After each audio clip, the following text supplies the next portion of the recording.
Belanda memiliki sejarah panjang yang menunjukkan kepentingannya di Papua, baik dari segi politik, ekonomi, maupun strategis. Sejak era kolonial, Belanda menganggap Papua sebagai wilayah yang strategis dan kaya sumber daya alam, seperti emas, tembaga, dan minyak bumi. Setelah Perang Dunia Kedua, Belanda berupaya keras mempertahankan Papua sebagai bagian dari Kerajaan Belanda, meskipun Indonesia telah memproklamasikan kemerdekaannya pada tahun 1945. Langkah-langkah yang diambil Belanda kala itu tidak hanya mencerminkan keinginan untuk menjaga kendali atas Papua, tetapi juga menjadi upaya untuk menghadapi tekanan politik dan militer dari Indonesia. Salah satu kebijakan utama yang diterapkan Belanda adalah membentuk Dewan Papua New Guinea Rat pada tahun 1961. Dewan ini dibentuk dengan tujuan memberikan otonomi politik kepada penduduk asli Papua dan mempersiapkan mereka menuju kemerdekaan yang terpisah dari Indonesia. Langkah ini dianggap sebagai taktik politik untuk memperkuat posisi Belanda di Papua dan menghalangi integrasi wilayah tersebut ke dalam Republik Indonesia. Namun, langkah ini juga menjadi salah satu alasan Indonesia menuduh Belanda menggunakan Papua sebagai alat untuk membangun negara boneka yang bertujuan mempertahankan kolonialisme di kawasan tersebut. Selain aspek politik, kepentingan ekonomi Belanda di Papua juga sangat signifikan. Wilayah Papua yang kaya akan sumber daya alam menjadi daya tarik utama bagi Belanda. Selama era kolonial, mereka berupaya mengeksploitasi sumber daya alam Papua untuk kepentingan ekonominya. Salah satu contohnya adalah pengembangan wilayah Digul dan Merauke sebagai residen baru yang bertujuan untuk memajukan perekonomian lokal. Investasi ekonomi yang dilakukan Belanda di Papua pada saat itu tidak hanya bertujuan untuk meningkatkan pendapatan kolonial, tetapi juga untuk memperkuat keberadaan mereka di wilayah tersebut. Namun, tekanan internasional dan diplomatik yang kuat, ditambah dengan intervensi militer dari Indonesia, membuat Belanda menyerah. Pada tahun 1962, melalui Perjanjian New York, Belanda secara resmi menyerahkan Papua kepada Indonesia. Meskipun begitu, warisan kolonialisme Belanda di Papua tetap berdampak signifikan terhadap dinamika politik dan sosial di wilayah tersebut hingga saat ini. Misalnya, kebijakan pemisahan Papua dari Indonesia yang mereka dorong saat itu, hingga kini terus menjadi bahan perdebatan politik di tingkat internasional. Seiring waktu, muncul narasi bahwa Belanda tetap memiliki kepentingan di Papua, bahkan setelah penyerahan wilayah tersebut kepada Indonesia.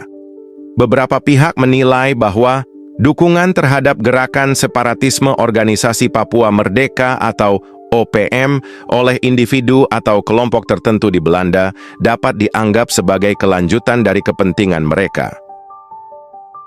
Walaupun hingga kini tidak ada bukti konkret bahwa pemerintah Belanda secara resmi mendukung OPM, tindakan beberapa organisasi berbasis di Belanda menunjukkan adanya upaya untuk menginternasionalisasi isu Papua. Dalam konteks ini, peran beberapa negara di kawasan Pasifik, seperti Vanuatu, juga penting untuk diperhatikan. Vanuatu telah secara konsisten menyuarakan dukungan terhadap kemerdekaan Papua di berbagai forum internasional, termasuk di Perserikatan Bangsa-Bangsa atau PBB. Dukungan ini sering dikaitkan dengan solidaritas Melanesia yang menjadi landasan utama hubungan antara negara-negara di kawasan Pasifik. Namun, dampaknya terhadap posisi Indonesia di kancah internasional relatif terbatas, karena Indonesia memiliki kekuatan diplomasi yang kuat dan dukungan dari negara-negara besar. Pemerintah Indonesia menanggapi isu Papua dengan pendekatan yang tegas dan pragmatis. Di satu sisi, mereka berpegang teguh pada prinsip kedaulatan negara dalam hukum internasional yang menyatakan bahwa intervensi asing dalam masalah domestik termasuk separatisme, merupakan pelanggaran terhadap kedaulatan negara. Di sisi lain, pemerintah Indonesia juga berupaya mengatasi permasalahan di Papua melalui pendekatan humanis, seperti pembangunan infrastruktur, peningkatan pendidikan, dan dialog dengan masyarakat setempat. Namun narasi bahwa Papua adalah wilayah strategis yang memiliki kekayaan alam melimpah tetap menjadi salah satu alasan mengapa isu separatisme terus mendapat perhatian di tingkat global. Menurut jurnal ilmiah yang diterbitkan Universitas Negeri Malang, tekanan Belanda untuk mempertahankan Papua di masa lalu erat kaitannya dengan potensi ekonominya, terutama eksplorasi sumber daya alam. Pada era modern, dukungan terhadap isu Papua dari pihak-pihak tertentu di Belanda dan negara lain kerap disuarakan dalam konteks hak asasi manusia dan kemerdekaan politik. Namun, fakta menunjukkan bahwa isu tersebut sering dimanfaatkan untuk tujuan geopolitik yang lebih luas. Belanda, seperti banyak kekuatan kolonial lainnya, memiliki sejarah yang rumit di Papua. Kebijakan yang mereka terapkan di masa lalu telah meninggalkan warisan yang masih memengaruhi hubungan Papua dengan Indonesia hingga saat ini. Dengan latar belakang politik, ekonomi, dan sejarah yang kompleks, Papua menjadi salah satu wilayah yang terus menjadi perhatian internasional. Pemerintah Indonesia perlu terus menguatkan posisi diplomatiknya, sambil memastikan kesejahteraan masyarakat Papua, agar tidak ada celah bagi pihak luar untuk memanfaatkan isu ini demi kepentingan. Tentu perubahan ini tidak hanya melegitimasi pendekatan-pendekatan militeristik selama ini, tetapi juga memiliki implikasi yang sangat kompleks.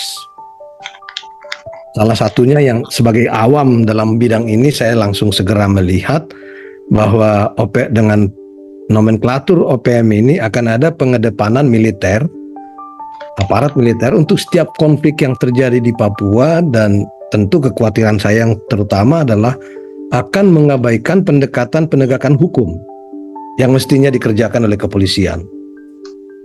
Ini kekhawatiran saya yang paling mendalam. Tetapi seperti saya katakan, analisis terhadap hal ini dan beberapa keberatan-keberatan saya kira sudah disampaikan oleh Kontras dengan sangat baik. Saya baca rilisnya Kontras, saya kira saya tidak perlu ulangi di sini. Yang saya lihat cuman dari bacaan saya terhadap analisis Kontras itu, maka pengalihan nama KKB kepada OPM ini menjadi sangat kontras dengan apa yang selama ini diungkapkan oleh kepala negara kita. Baik oleh Presiden SBY, Pak Susilo Bambang Yudhoyono pada masa beliau 10 tahun memimpin kita, maupun apa yang dikatakan oleh Presiden Joko Widodo selama presidensial beliau. SBY misalnya berkali-kali mengatakan akan menyelesaikan masalah Papua melalui pendekatan dengan hati. Berkali-kali, bukan sekali dua kali beliau katakan pendekatan dengan hati. Dan terkait ini 16 Desember persisnya 2011, PGI mempertemukan para pimpinan gereja di Papua termasuk yang pro kemerdekaan. Pak Beni Gyai, Pak Sokrates ikut di dalamnya, mempertemukan mereka dengan Presiden SBY di Cikeas. Presiden didampingi oleh Wakil Presiden, Kapolri, Panglima, beberapa menteri yang lain. Pertemuan itu memang sangat bagus, ada percakapan dari hati ke hati seperti yang dikatakan oleh Bapak SBY selama itu. Dan dari SBY sendiri yang mengatakan pada saat itu, kita hanya bisa menyelesaikan masalah Papua dengan win-win solution. Istilah itu dia pakai. Jakarta punya keinginan integrasi, kesatuan NKRI untuk Papua. Teman-teman di Papua ingin merdeka. Beliau ungkapkan itu. Tapi saya yakin ada win-win solution, jalan tengah, kata beliau. Sayangnya memang percakapan itu tidak berlanjut oleh rupa-rupa sebab. Tetapi terkait dengan itu, pendekatan dengan hati itu, seingat saya SBY juga membentuk UP4B yang dikomandani oleh Letjen Bambang Darmono pada tahun 2012. Ya, serta beberapa bulan sebelumnya Presiden menunjuk Faris Hussein sebagai utusan khusus Presiden. Arahnya jelas, dialog. Kan kita kenal Faris Hussein yang berhasil mempersiapkan negosiasi dan rekonsiliasi masalah Aceh di Helsinki. Jadi jelas sekali pendekatannya mau meniru Aceh gitu dengan menunjuk Faris Hussein. Pendekatan Faris ketika itu sebagai seorang dokter, kebetulan saya banyak berdiskusi dengan beliau, dia rekan kerja istri saya. Memang pendekatan beliau sangat approach kemanusiaannya tinggi sekali. Dan pengalaman dia mempersiapkan dialog Helsinki untuk Aceh sebetulnya sangat menjanjikan. Dan bahkan selama beberapa bulan Faris ini sudah bertemu dengan beragam faksi yang ada di Papua. Sayang sekali lagi-lagi langkah ini berhenti, yang justru dihentikan oleh pemerintah RI sendiri atas desakan faksi militer di lingkungan SBY. Jadi ada upaya pendekatan dari hati, ada persiapan ke arah itu, tetapi di lapangan berbeda gitu. Nah, sejalan dengan itu juga Presiden Joko Widodo selalu mengatakan, kalau SBY bilang pendekatan dengan hati, Joko Widodo, Pak Presiden kita selalu mengatakan pendekatan kultural. Pendekatan kultural lah yang bisa menyelesaikan Papua, kata beliau. Saat pertama sekali Presiden Joko Widodo mengunjungi Papua 27 Desember 2014, entah kenapa saya diajak ikut oleh KSP ketika itu, Pak Andi Wijayanto, saya diajak ikut mendampingi Presiden Jokowi. Dalam sebuah pertemuan di Papua saat itu, di hadapan pimpinan GKI di tanah Papua dan Uskup Agung Jayapura, saya katakan kepada Pak Presiden, kalau mau sungguh-sungguh menyelesaikan masalah Papua, kita tidak perlu mulai dari awal lagi. Tinggal ikuti saja roadmap to Papua yang disusun oleh Muridan, Ibu Adriana Elizabeth dan kawan-kawan dari LIPI waktu itu. Lalu Pak Ternelas yang juga ada di pertemuan itu sepakat dengan itu dan mendesak Presiden untuk mempelajari roadmap to Papua itu. Sayangnya kemudian sepemahaman saya, Pak Presiden Joko Widodo lebih memusat pada pendekatan ekonomi dan pembangunan infrastruktur. Jelas ini sesuatu hal yang positif kalau dilihat sepintas, pembangunan ekonomi dan infrastruktur ini. Tetapi juga tidak bisa menyelesaikan masalah kalau hanya di sisi itu. Apalagi kalau pendekatannya top down. Sedikitnya 17 kali perkunjungan Presiden ke Papua.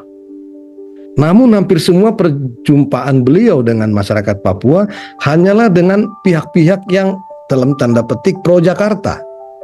Dan tidak pernah melakukan dialog dengan pihak-pihak di luar itu. Bahkan dengan MRP sendiri pun tidak pernah. MRP itu sampai bubar gak pernah ketemu Presiden. Jadi apakah pembangunan ini hanya kacamata Jakarta ataukah untuk kepentingan Papua? Buat saya juga nggak terlalu jelas.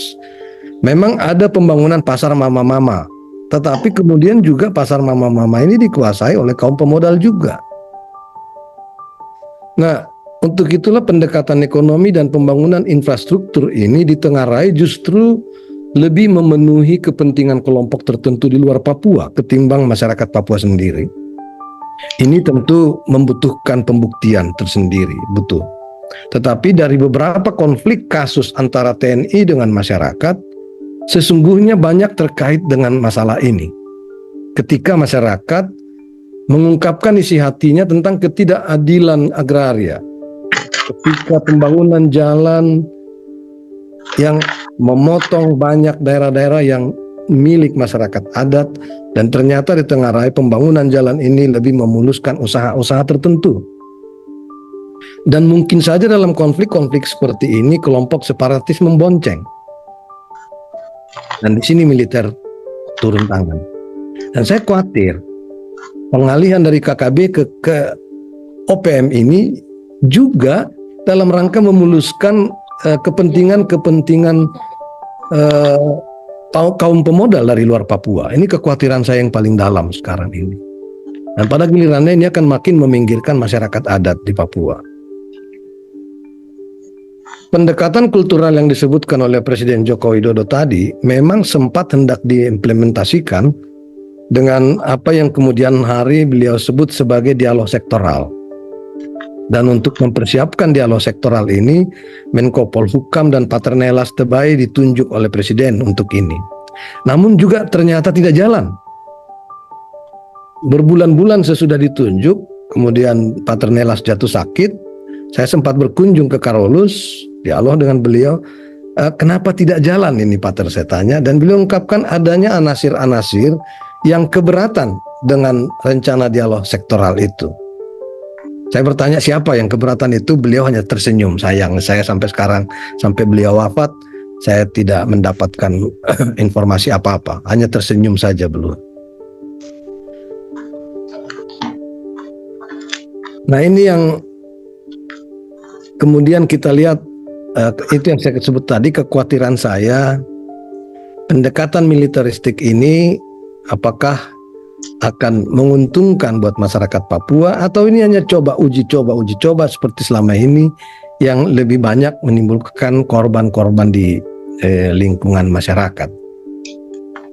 Bagi PGI, masalah Papua yang terutama adalah pergumulan kemanusiaan yang terus-menerus berlangsung dari tahun ke tahun, rentetan peristiwa kekerasan yang tidak pernah berhenti, korban berjatuhan terus, sampai kalau saya istilahkan ini Papua ini bersimbah darah yang tidak ada henti-hentinya.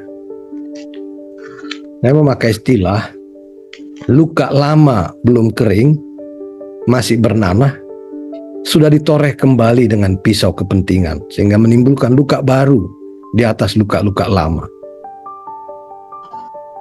Ketidakadilan dan pelecehan terhadap hak asasi manusia di Papua, khususnya untuk orang asli Papua, terus terjadi hingga hari ini.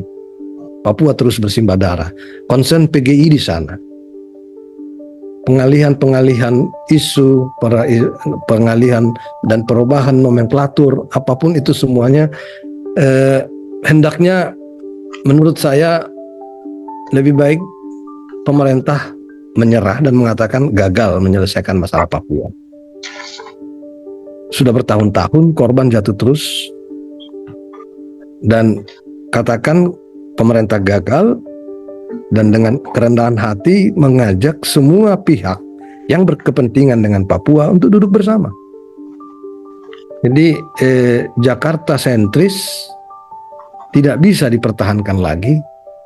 Tidak bisa lagi saatnya sekarang kebijakan Jakarta dengan mata Jakarta dan kepentingan Jakarta yang selalu dikedepankan. Saya kira kita harus kembali ke pendekatan yang dilakukan oleh Gus Dur. Berbicaralah dengan rakyat Papua dan mendengar Papua berbicara. Itu sebabnya Papua sangat menghormati Gus Dur sampai saat ini. Karena bagi mereka Papua lah yang Gus Dur lah yang mendengar jerit hati Papua.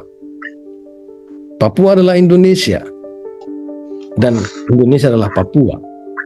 Olehnya sekali lagi bagi saya yang terpenting adalah bagaimana semua pihak duduk bersama dan pemerintah ada kerendahan hati untuk mengatakan, ayo kita mau bikin apa untuk Papua, ketimbang selalu menyusun agendanya sendiri tanpa mendengar Papua.